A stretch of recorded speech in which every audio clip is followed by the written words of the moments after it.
Puskesmas Sentani Kota, profesional, aman, solid selamanya, untuk masyarakat Sentani tercinta. Hai, kembali lagi di Ngobrol Sehat bareng UPTD Puskesmas Sentani Kota. Kali ini kita akan membahas tentang HIV dan AIDS. Di sini sudah ada narasumber kita, kakak kita yang tidak kalah kecenya, Kakak Destinaria Purba, Escape Nurse. Beliau adalah PJ program HIV. Iya kan, Kak? Iya. Di sini kan kakak penanggung jawab HIV nih. HIV itu apa sih, Kak? Dan bagaimana cara penularannya? Karena di masyarakat kita ini kalau sudah mendengar kata HIV sudah sangat takut. HIV itu adalah bahasa sononya Human Immunodeficiency Virus. Jadi virus yang menyerang sistem kekebalan tubuh manusia. Ya, jadi ketika virus ini sudah di dalam tubuh kita, kita kan masih terlihat sehat-sehat saja. Nah, cara penularannya yang pertama dari melakukan perilaku yang berisiko. Perilaku yang berisiko maksudnya di sini adalah hubungan seksual atau heteroseksual ya. Jadi untuk hubungan seksualnya juga ada orientasi. Yang pertama itu ada seperti ini, laki-laki dengan perempuan, toh. Jadi laki-laki dengan laki-laki, perempuan dengan perempuan. Jadi ada juga biseksual, ada yang dengan perempuan mau, dengan laki-laki mau, seperti itu. Jadi virus ini kan ada di cairan-cairan tubuh ya, cairan seperti cairan vagina, cairan sperma, seperti itu. Jadi penularannya yang pertama dari situ tanpa menggunakan pengaman atau kondom. Yang kedua melalui darah yang sudah terinfeksi HIV, yaitu lewat apa? Lewat jarum suntik yang berganti-ganti, biasa itu untuk narkoba. Nah, karena dalam satu kelompok itu jarum yang satu dipakai teman-teman yang lain. Jadi di antara mereka kalau sudah ada yang HIV bisa menularkan ke temannya sendiri. Nah, berikutnya dari menerima transfusi darah. Jadi itu kecil kemungkinan ya, karena di PMI sekarang sudah ada di screening untuk HIV dengan sifilisnya. Jadi tapi di HIV itu ada masa jendela. Ya, apa sih itu masa jendela? Masa jendela itu adalah masa di mana virusnya sebenarnya sudah ada, tapi ketika diperiksa belum terdeteksi di alatnya. Tapi itu sudah berisiko untuk menularkan ke orang lain. Nah, jadi contohnya nih, saya bisa misalnya mendonorkan darah, tapi ketika diperiksa di PMI negatif, non reaktif. Tapi kemungkinan saya sudah melakukan perilaku yang berisiko 1 bulan yang lalu, 2 bulan yang lalu, tapi belum, ketika diperiksa negatif ya, non reaktif, sehingga saya bebas untuk mendonorkan darah saya. Nah, seperti itu. Terus Ibu, bagaimana sih kita mengetahui ciri-ciri orang yang terkena HIV? Karena banyak nih di masyarakat kita kalau melihat temannya yang tiba-tiba gemuk langsung jadi kurus, langsung menjudge, oh kamu ini HIV nih. Bagaimana Bu? Jadi itu ya, pada umumnya terjadi seperti itu. Jadi misalnya nih ada teman, pada awalnya dia gemuk. Nah ketika udah lama nggak lihat, begitu tiba-tiba jadi kurus. Jadi langsung, jangan-jangan langsung kemungkinan mungkin nggak ya dia HIV, seperti itu. Nah itu belum tentu, karena bisa jadi dia diabetes ya, atau zaman-zaman sekarang program diet ya. Jadi kita tidak boleh menentukan seseorang itu HIV berdasarkan mata telanjang, artinya dengan melihat sesuatu langsung kita vonis dia HIV. Jadi untuk tahu pastinya kita harus melakukan pemeriksaan darah ya. Apakah bagi pasien yang sudah terkena HIV apakah ada obatnya atau belum ada? Nah, itu yang sekarang lagi marak-maraknya ya. Jadi HIV itu ada obatnya. Ya, kenapa kita perlu melakukan screening, kita melakukan visit mobile pemeriksaan HIV? Kalau memang tidak ada sesuatu yang kita harapkan dari situ. Jadi ada obatnya namanya ARV. Jadi obatnya ini bukan untuk mematikan si virus. Ya, seperti TBC nih minum obat 6 sampai 9 bulan bakterinya mati sehingga obatnya tidak diminum lagi, sudah stop, nyatakan sembuh. Sudah dinyatakan. Nah, ya, kalau di HIV obat ini untuk menekan virus sehingga virus tidak berkembang.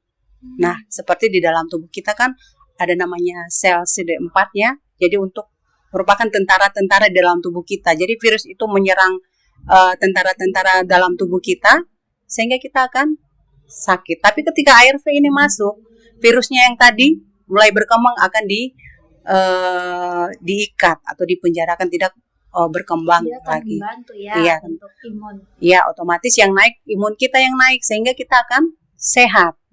Ya, kita akan sehat dan sangat banyak ya keuntungan dari kita mengkonsumsi ARV. Bagi teman-teman ODIF, dia bisa meningkatkan kualitas hidupnya ya. Tapi dengan syarat harus teratur minum obat, konsistensinya, jamnya yang sama, tidak boleh putus ya. Walau ada kemana-mana, itu obat tetap harus dibawa. Dan untuk mempermudah pasien untuk minum obat, mengingatkan minum obat, boleh dengan bantu memakai alarm di HP. Nah, jadi keuntungannya ini sangat besar ya. Misalnya ini anak kuliah ya, dia ada ODIF ya. Tapi ketika minum ARV, dia bisa kuliah dengan baik ya. Kalau kita sehat berarti kuliah dengan baik, habis kuliah bisa memperoleh pekerjaan dengan baik, habis bekerja bisa menikah dengan baik, bisa mempunyai anak dengan pasangan yang negatif. Nah, tadi kan kakak nih bilang bisa menikah. Apakah penderita HIV ini bisa menikah dan tidak menularkan ke pasangannya atau bagaimana? Nah, seperti tadi kalau bisa menikah tapi harus ada direncanakan ya. Harus ada perencanaan seperti tadi kalau sudah minum mulai untuk kita mulai start ARV-nya. Jadi 6 bulan setelah minum obat kita akan periksa jumlah virusnya, VL-nya, viral load. Jadi kalau viral load-nya not detected, artinya apa? Virusnya tidak terdeteksi, tapi tetap virusnya ada di dalam tubuh. Tapi semacam tidur gitu ya, Kak? Dia ada dalam tubuh. Jadi ingat di sini tuh obatnya tetap harus diminum walaupun not detected. Nah, jadi di sini artinya not detected itu berarti apa? Selama ini minum obatnya bagus ya, jamnya tidak putus dan tidak menularkan ke pasangannya. Jadi boleh di situ menikah dan punya anak boleh juga. Oke, baik, Kak. Terus cara mencegah penularan HIV itu seperti apa ya? Cara pencegahannya ada kata-kata mengatakan lebih baik mencegah daripada mengobati. Cara pencegahan HIV itu sebenarnya dari pribadi kita sendiri ya. Jadi yang pertama itu abstinensia, artinya absen untuk melakukan hubungan seks atau puasa seks, atau untuk anak-anak, adik-adik, remaja atau yang belum menikah harus menunda menunda hubungan seks dulu. Nah, zaman-zaman sekarang itu kalau sudah pacaran anak-anak SMA, kakak bilang, adik, kalau kau cinta kakak, kalau kau sayang kakak, kau ada bukti kah? Seperti itu. Jadi itu untuk adik-adik perempuan. Kalau laki-laki seperti itu biar sudah kasih tinggal sudah. Masih banyak ikan di laut. Iya, seperti itu. Jadi jangan termakan rayuan ya. Jadi itu yang utama buat adik-adik semuanya, melakukan menunda hubungan seks dulu, tunggu punya pacar, pekerjaan bagus baru menikah, seperti itu. Terus yang kedua, be faithful, artinya adalah setia sama pasangan kita. Jadi suami istri nih harus setia sama pasangannya. Tidak perlu lagi cari-cari di luar, seperti apa. Semuanya sama saja. Nah, jadi kalau sudah ada pasangan tetap, kita harus setia sama pasangan kita. Terus yang berikutnya adalah C, kondom. Ya. Jadi kondom, berbicara tentang kondom, ya selain untuk pencegahan HIV, dia juga untuk bisa alat kontrasepsi. Ya, daripada kita disuntik pakai kondom boleh juga lebih bagus lagi. Lebih aman ya untuk perempuan. Tapi kondom yang cara pemakaiannya benar, ya baik dan benar. Nah nanti Ada nanti untuk pemakaian kondomnya ada di ininya toh, expire-nya, ya. Kadaluarsanya apa harus dilihat seperti itu. Terus yang berikutnya adalah kondom untuk mencegah infeksi menular seksual. Bahwa infeksi menular seksual adalah pintu masuk dari HIV. Nah, jadi kondom itu sangat bagus sekali. Ya. Terus yang ketiga D, keempat D, drugs. Artinya tidak perlu memakai narkoba-narkoba suntik seperti itu. Bisa juga drugs itu adalah bagi teman-teman ODIP harus minum ARV-nya secara teratur. Ya, yang berikutnya adalah E, edukasi. Jadi buat kita petugas kesehatan kita harus memberikan edukasi yang benar tentang HIV. Oke, terus Kak, membedakan HIV dan AIDS itu gimana ya? Apakah AIDS lebih berbahaya daripada HIV? AIDS artinya adalah sekumpulan penyakit karena sudah ada virus tadi. Ya, jadi sekumpulan beberapa penyakit karena sudah ada si virus. Ya, itu artinya itu perbedaan antara HIV dengan AIDS. Ya. Oh baik Kak, bagaimana nih jika pasien yang sudah terkena HIV mau hidup sehat itu caranya seperti apa ya? Nah, kalau mau hidup sehat harus yang pertama tadi harus konsistensi minum ARV-nya. Ya, jam yang sama, tidak boleh lebih dari jam yang ditentukan dari awal, tidak boleh putus-putus. Nah, setelah itu gaya hidupnya, perilaku hidupnya seperti apa? Apakah merokok? Tapi kalau boleh jangan merokok, ya. Minum alkohol, karena apa? Sudah minum obat nih. Minum alkohol, jadi kan memperburuk ya.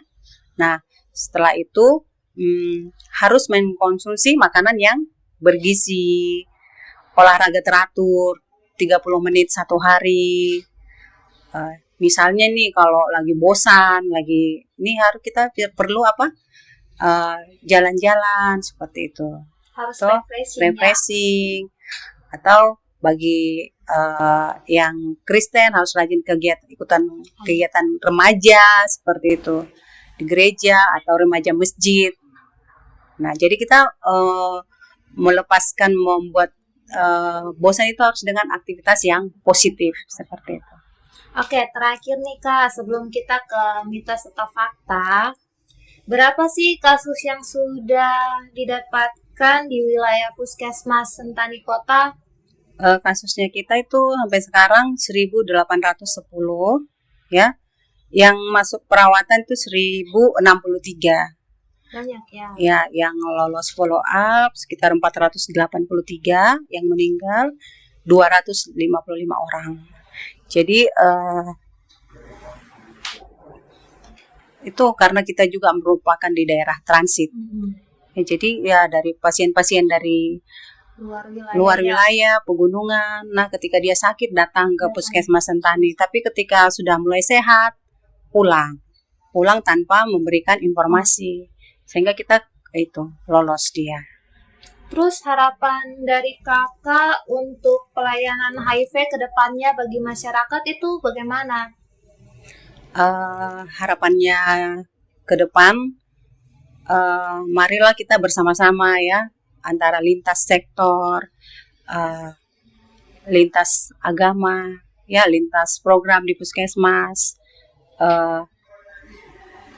Jadi sebenarnya HIV ini bukan tugasnya petugas kesehatan saja, bukan tugasnya Puskesmas saja. Jadi mari bersatu padu ya, lintas agama tadi, sektor. Mari nih, ini nih kalau ada misalnya kita melakukan visit mobile, mari ajak masyarakatnya datang untuk melakukan pemeriksaan, ya. Dan harapannya ke depannya juga sungguh sangat bahagia sekali. Misalnya nih, kalau ada datang masyarakat, suster saya mau periksa HIV. Nah, jadi tidak ada lagi takut. Nah, itu kenapa terjadi? Karena memang masih stigmanya masih tinggi sekali ya. Stigma diskriminasinya untuk HIV masih tinggi sekali. Karena itu kita masih bisa lihat di masyarakat. Kita bisa lihat di untuk pasien teman-teman kita yang mengambil obat. karena masih diskriminasi, stigmanya masih tinggi. Masih datang berobat itu mengambil obat dengan memakai helm, ya, memakai masker. Karena apa? Di suatu tempat itu dia ada kenal orang, sehingga dia, aduh kalau dia tahu nanti saya HIV, aduh nanti tanggapannya seperti apa. Tapi itu sudah masuk apa? Diskriminasi diri sendiri. Sebenarnya untuk teman-teman ORIF juga harus semangat. Tidak perlu kita mendiskriminasikan diri kita sendiri. Kalau kita mau sehat, datang ke layanan sendiri harus seperti semangat, itu. ya. Iya.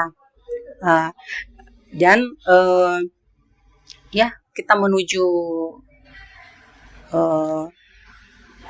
apa ya?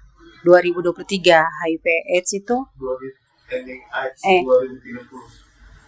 ending AIDS 2030. Jadi mari kita bersama-sama ya, yang tadi untuk tidak mendiskriminasi, menstigma, karena HIV itu loh ada obatnya loh, ya ada obatnya. Masih bisa seperti penyakit-penyakit seperti Malaria, ya. Bukan seperti hipertensi, minum obat seumur hidup, penyakit gula, minum obat seumur hidup. Jadi HIV minum obat seumur hidup. Jadi enggak masalah. Ya. Yang terutama lagi obatnya gratis ya. Tidak dipakai biaya. Jadi gratis untuk pemeriksaan viral loadnya juga gratis. Ya sisa kerajinan teman-teman saja semuanya. Jadi kalau kita bersatu padu itu semuanya akan bisa baik-baik saja. Oke, baik. Nah, kita ke mitos atau fakta.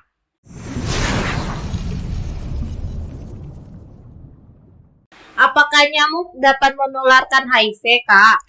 Oke, itu mitos. Ya, di mana bahwa HIV itu tadi dari manusia ke manusia.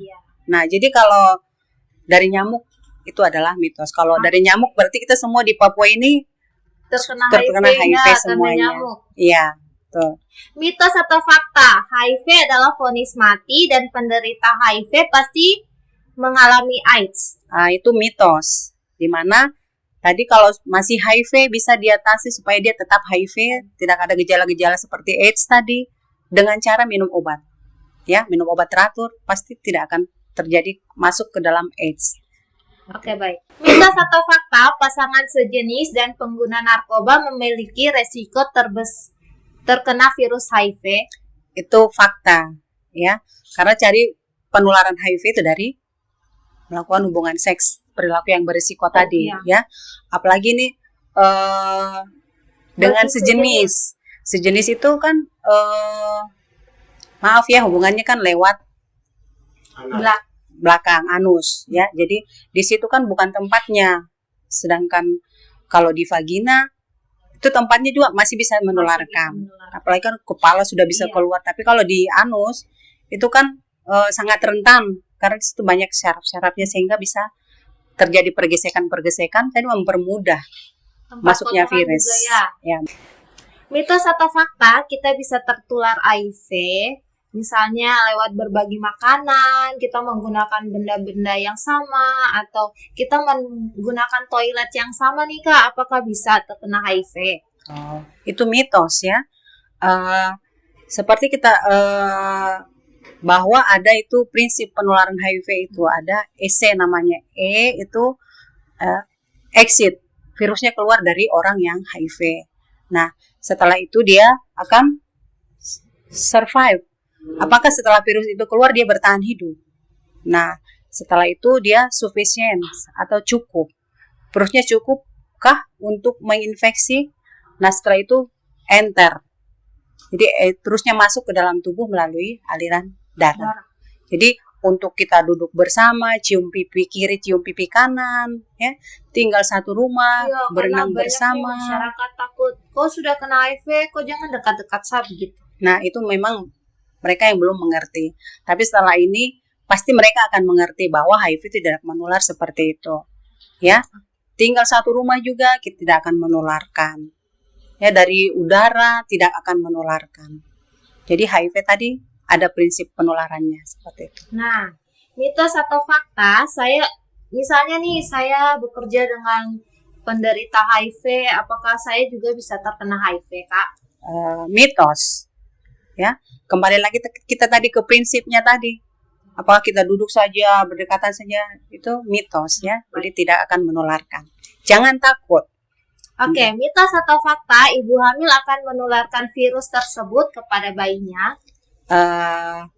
fakta ya, karena penularannya jadi dari ibu hamil ya, ibu hamil yang positif HIV kalau tidak minum obat maka bayinya akan tertular melalui kehamilan, persalinan dan menyusui. Kalau tidak minum ARV ya. Mitos atau fakta penderita HIV tidak dapat memiliki anak. Apakah betul, Kak? Itu mitos ya. Semuanya bisa direncanakan. Nah, contohnya misalnya ada pasien teman Odif, dia positif HIV, ketika langsung nih di treatment. Nah, setelah 6 bulan pengobatan, maka akan diperiksa jumlah virusnya, viral load-nya. Kalau bagus, berarti dia boleh memiliki keturunan. Sudah terjadi nyata ya, ada pasien kita yang sudah sekitar 12 tahunan minum ARV, dia mempunyai anak 3 orang, semua negatif hasilnya. Berarti jangan takut ya bagi penderita HIV, minum aja obatnya karena itu sudah aman ya, Kak ya? Iya. Dan lagi lebih keuntungan sekarang itu ARV sekarang efek sampingnya agak minim. Kalau dulu berapa tahun yang lalu obatnya banyak ya. Sekarang hanya 1 biji saja. Seperti itu. Itu cara minumnya bagaimana sih, Kak? Apakah 1 hari 1 atau di jam tertentu? Bagaimana, Kak? Nah, jadi cara minumnya itu 1 kali 24 jam. Jadi itu minumnya tergantung sama si pasien. Dia mau minum kapan ya. Yang waktunya kalau dia sudah mulai misalnya nih jam 9 malam, dia harus seterusnya minum jam 9 malam, tidak boleh berubah jamnya. Karena itu pengaruh ke pemeriksaan viral load-nya tadi. Oke, pesan-pesan terakhir nih, Kak, untuk masyarakat semuanya apa?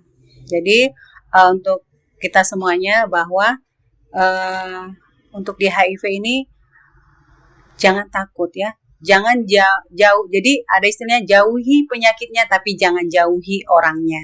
Oke, terima kasih Kak Deski sudah datang kemari untuk memberikan informasi yang luar biasa ini. Sekarang kita kedatangan narasumber lain nih, pejuang Odif. Halo Kak, selamat siang. Selamat siang. Bagaimana Anda pertama kali mengetahui status HIV Anda? Oke, baik, terima kasih. Saya di tahun 2016 di awal pertengahan tahun 2016 saya sudah mengalami penurunan berat badan, dan saat itu saya sudah mulai sakit-sakit dan pada akhirnya karena kondisi saya semakin drop waktu itu dengan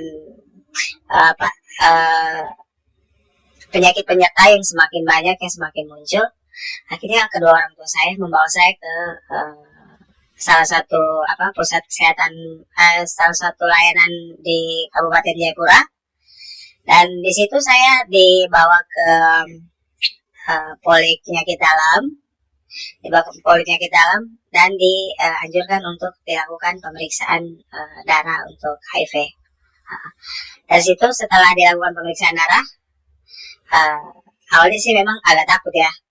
Setelah itu dokter spesialis penyakit dalam suruh masuk ke dalam untuk dia mau membuka hasil darah yang tadi. Dan akhirnya di tahun 2016 itu tepatnya di bulan September 2016 saya terdiagnosa divonis dokter terinfeksi HIV dengan stadium klinisnya waktu itu saya sudah di stadium 4, waktu itu sudah di tahap AIDS. Setelah terkonfirmasi, saya diarahkan untuk ke ke klinik PDP waktu itu di klinik PDP. Setelah itu seminggu di konseling karena saya juga masih buta ya waktu itu dengan HIV ya, masih buta. Jadi di konseling secara matang oleh petugas layanan di PDP itu, dijelaskan bagaimana penularannya, terus nanti pengobatannya seperti apa. Dan akhirnya saya dikasih awal pertama ya, dikasih obat itu namanya profilaksis Kotre. Itu saya minum 2 minggu. Setelah itu dilakukan pemeriksaan kimia darah, terus di screening TB, dan puji Tuhannya semuanya aman ya. Aman setelah 2 minggu treatment Kotri, profilaksis Kotri. Setelah itu saya memulai ARV-nya di awal tahun 2017 sampai dengan sekarang. Oke. Terus Kak, gimana perasaan Kakak setelah didiagnosis HIV? Rasanya bagaimana? Pada waktu itu kan di tahun-tahun 2000-an itu kan stigma diskriminasi itu kan masih tinggi ya, masih tinggi sekali.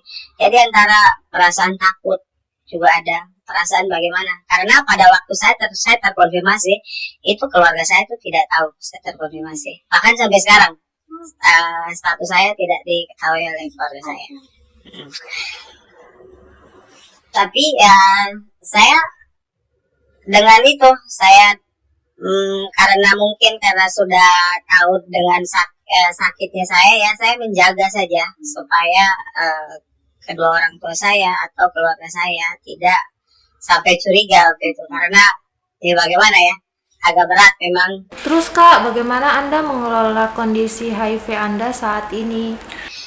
Untuk mengelola kondisi saya sampai dari 2016 sampai saat ini ya, intinya saya konsisten ya, dari 2016 sampai dengan 2025 ini saya konsisten dengan terapi ARV-nya saya. Jadi dengan itu saya sehat ya, karena saya teratur dengan ARV saya, dan sampai sekarang tidak ada mau rasa bagaimana tidak ada, karena itu tadi, karena saya konsisten. Iya. Jadi mungkin kebanyakan orang di luar sana mereka lihat saya bukan seorang ini ya, Odif ya, tetapi karena kepatuhan dengan ARV, membangun ini konsisten paling utama itu dari dalam hati. Ya pasti bisa, dan akhirnya sampai sekarang sehat karena konsisten dari ya. Terus Kak, yang paling menantang selama ini apa sih Kak? Menantang ya. Iya. Kalau untuk hal yang paling menantang itu kita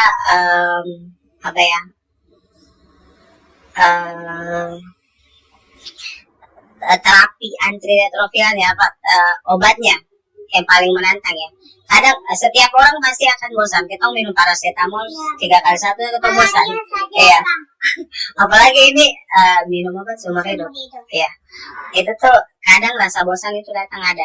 Nah, tapi bagaimana kita menghilangkan rasa itu? Jadi ya mau bilang bosan ya, capek, bosan ya pasti ada. Tapi untuk kesehatan, untuk tetap sehat ya, pasti yakinkan diri pasti bisa. Jangan ada kata bosan. Terus Kak, bagaimana menghadapi stigma-stigma di luar sana tentang penderita HIV? Oke. Kita di Papua ini kan stigma diskriminasi kan masih tinggi ya. Itu memang nyata sekali. Bahkan di layanan saja nakes yang belum paham soal HIV itu dia bisa mendiskriminasi kita, seorang Odef ya. Untuk menangani itu ya dengan tadi kita kalau untuk stigma diskriminasi itu sendiri ya, puji Tuhan ya, sampai sekarang saya belum mendapatkan, baik itu di tempat kerja atau di orang-orang sekitar, lingkungan sekitar saya, itu memang mungkin saya belum mendapatkan sampai sekarang, karena mungkin karena orang tahu saja, atau orang tahunya saja saya bukan Odif ya, saya sehat, jadi orang berpikir dia tidak begitu, dia tidak begitu, padahal saya seorang Odif. Untuk stigma diskriminasi sendiri sampai saat ini saya belum pernah mendapatkan. Mungkin nanti bisa saja kan, misalnya terjadi podcast ini tayang, orang tahu saya, status saya, mungkin bisa saja itu. Tapi yang saya harapkan tidak ada ya, karena kami Odif, kami tidak menularkan virus kami sembarangan. apalagi kami konsisten dengan ARV, virus kami tidak terdeteksi, kami tidak menularkannya. Oke, baik Kak. Terus bagaimana menjaga kesehatan fisik Kakak nih? Karena kan dilihat sekarang Kakak sudah sehat, sudah jauh lebih baik dari sebelumnya ya. Kalau untuk menjaga kesehatan fisik saya sih, yang pertama saya konsisten ARV-nya ya. Itu setiap jam 10 itu harus tetap itu jam 10 tepat. Terus mungkin saya kalau mau dibilang istirahat, saya orangnya jarang istirahat ya kalau malam, karena mungkin juga efek samping dari ARV yang saya pakai juga bikin dia buat insomnia, jadi susah tidur. Tapi saya biasanya doping dengan makan sembarang, apapun jangan pilih-pilih saja sih, untuk biar fisik saya tetap sehat. Gitu. Terus Kak, bagaimana cara untuk mengurangi stres dan kualitas hidup Kakak? Kalau untuk saya, untuk mengurangi stres ya, kalau untuk mengurangi stresnya saya biasa lari ke pekerjaan, terus berbaur dengan teman-teman kerja, begitu saja sih Kak. Nah Kak, ini terakhir nih, pertanyaan terakhir untuk para pejuang ODIF di luar sana, untuk masyarakat di luar sana. Pesannya apa sih Kak? Oke. Ya, untuk pesan saya khususnya untuk teman-teman ODIF ya, di Tanah Papua, baik yang sudah tahu status, yang sedang dalam terapi ARV, tetap konsisten, tetap patuh dengan obat, jaga kesehatan. Dan untuk teman-teman yang sudah tahu status tapi hilang dari layanan, tidak mau datang ambil obat atau lost follow up, saya mengajak semoga teman-teman menonton podcast ini. Mari kita sama-sama tetap sehat, ayo kembali ke layanan, akses kembali ARV, jangan biarkan masa depan teman-teman lenyap karena HIV. Itu aja. Terus untuk masyarakat umum ya, untuk masyarakat umum khususnya di Kabupaten Jayapura, kami ODIF ya, saya sebagai seorang ODIF mau berpesan, kami tidak menularkan virus kami menularkan sembarang. Tolong dukung kami, terus jauhi penyakitnya bukan orangnya, terus hilangkan stigma dan diskriminasi di masyarakat umum terkait dengan HIV. Oke, baik Kak, terima kasih untuk pengalamannya, cerita-ceritanya. Bagi pejuang ODIF di luar sana, tetap semangat, tetap berjuang, jaga kesehatan, harus tetap semangat. Untuk masyarakat di luar sana, kembali lagi, jauhi penyakitnya, jangan jauhi orangnya. Terima kasih. Terima kasih. Sampai ketemu di episode selanjutnya. Salam sehat. Puskesmas Sentani Kota, profesional.